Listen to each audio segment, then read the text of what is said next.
ይከታ አንድ የርሳውት ነገር አለ እንዴ ገና ተመሄደ አረበላችሁ ዞር በይ ስሚ ወደዛ ረቅራት ራቀበይ እስከቆባን ተበቃ እኔ እኮ ነው የምለው እንደዚህ ተለጥፋበት እያስጨነቀችው አይደለም እኮ ለምን አይገባችሁም እናንተ እዚህ ስሩ ሚስት ያለው ቤተሰብ ናቸው አይደል እዚህ ስሩ ተለጥፋ ምን ትሰራለች ምን አትሰራም ለምን ዞር አታረጋትም አንተስ ለምን ታስጨንቃለች አንቺን ዞር አረጋ እኔማ ሚስቱ ነኝ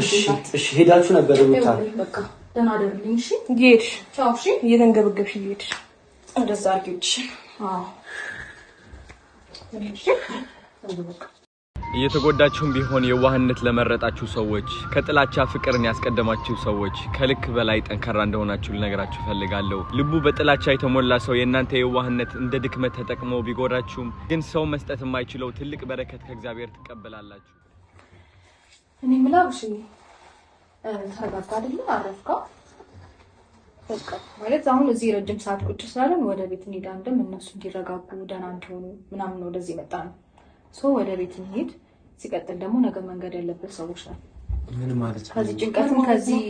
ግርግርም ወጣ ማለት ስላለበት ተነስና እንሂድ ቤት አርፋለህ ይቀር የምን መንገድ ነው የምን ግርግር ነው ረጅም ሰዓት ቁጭ አለን እኮ እንዴ ልክ ነሽ መቀመጣችሁ እውነት ነው ግን የምን መንገድ ነው የምታመጪው ደግሞ መንገድ ዛሬ ምን የነበረው ነው ማለት እኮ እንደዚህ ሆኖ አብረሽን ይዛችሁት ልትሄዱ ነው ደህና ነው እኮ ተሽሎታል ደህና ነው ምን ሆናችኋል ሁለታችሁ እንደዛ አይነት ነገር ውስጥ መራቅ ነው ያለበት አሁን ላይ አሁንም እዚህ ከቆየ ዴፍ ሌላ ክርክርና ሌላ ጭቅጭቅ መፈጠሩ አይቀርም ጭቅጭቅ ምን ማመጣው ነው ጭቅጭቅ አልፈጠርንም እኛ በሰላም እየሄድን ባለንበት መንገድ ነው መንገዳችን ላይ ቆማችሁት እናንተ ስለዚህ ዴፍ አሁን እኔ እናንተን አክብሬ ነው የመጣሁት እንድትረጋጉ እንዲያርፍ እንድታዩት ደህና እንደሆነ እንድታቆ ብዬ ነው እዛን ሰማችሁ አይደል ለምንም እንዳልሆነ ደህና እንደሆነ ሰምታችኋል አይደል ስለዚህ አሁን እሱን ከጭንቀቱ ሪላክስ ማድረግ አለበት ከዚህ ሐሳብ መውጣት አለበት ስለዚህ መሄድ አለበት ሲጀመር የዛሬቱም ሳይበቃም ሩታ ኤፍሬምም ሆንክ ሩታ የዛሬቱም እኮ ይበቃችኋል ምክንያቱም ይሄ ልጅ ጤነኛ አይደለም ገብቶ እኮ ታይቷል አይደል ገና ህክምና የሚቀርበው ነገር ብዙ ነገር አለ ጤነኛ ነው ማለት እኮ ዶክተር ብዙ ነገር ጤነኛ ነው ብላለች 5 ቀን ከኔ ጋር መሆን አለበት ብላለች ይቅርታ ዶክተሯ 5 ቀን ከኔ ጋር እየመጣች ይከፋሉ ብላለች ገባሽ አይደል ሶ 5 ቀን እየተባለኛ ቫኬሽኑ ምን አሳስቦ ነው ይሄን ያህል ወራትን አዎ እንከፍላለን ችግር የለውም ይቅር ተከፈላችሁ ይቀራል በቃ አለቀ ከዛ ባለፈ እህት ቤት ነው ያለው ገባህ እኮ ሰላም ሲሆን ሜት ይችላል ሰላም ሆኖም ደግሞ አትይጂ በቂ ማሳብ ያነሳላችሁ ጎዳና ገብታችኋል ውስጥ ዶክተር ያለች 5 ቀን ከሌላ ክትትል ያደርጋል እናንተ ለጊዜያችሁት የምትሄዱት ማለት ምን ዶክተሯን ማያገኝም እሱ በራሱ እንደዚህ አይነት ሁኔታ ላይ ሆኖ ገና ሳይሻለው እናንተ ይዤው ማለት ምን ማለት ነው አሁን አንቺ ገና ዛሬ እንሂድና ነገ ጉዞ ይዤ ሲጀመርም ደግሞ አይሄድም 5 ቀኑም ደግሞ ክትትሉ እስከሚያልቅ ድረስ እዚሁ ነው የሚያድረው ሩታ ጋር ሆኖ ክትትል ማድረግ አይችልም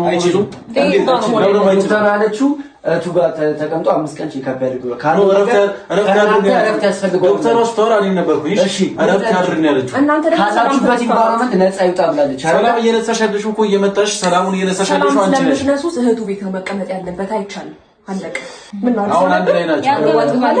ላይ ናቸው እና መስኪና ተመታሹ አንቺ ነሽ ደጋሚ ልጁ እንዲጎዳ አንፈልግም መሽቶባቸው እና ሲጀመር ነው አብርሽ ተነሳ አይደለም እንደዚህ አይባልም ኤፍሬም አንተ ደግሞ ነገር ለማረጋጋት ሞክር ዶክተር ማለቹ ሰምታል አይደል ሩታ አንቺ ምትወይ ነገር ለማረጋጋት ሞክሩ አሁን እኛ ሆት በሆነ ሰዓት ወይ ደግሞ ነገር በተጋጋለ ሰዓት ይባል በቃ ችግር ነው ያደርጋል መናገር ፈልጋለሁ አንተ ነገ ይዤ እሄዳለሁ እያልክ ምንድነው አንተ ነገር መናገር ፈልጋለሁ ይቅርታ 5 ቀን ክትትል ያደርጋል አይደል እዚህ ሙን ግን ግዴታ አይለበትም እዚህ ከጭንቀት መራቅ አለበት ከናንተ ሲጀመር ካንቺም ከኤፍሬም መራቅ አለበት በቃ መራቅ አለበት ኤፍሬም በአንደኛ ሩታ ይቀርታ አንተ ሲጀመር ጭንቀቱ ነው ልንገር አይደለ አንተ ራስ እያስጨነቀው ነው ስለዚህ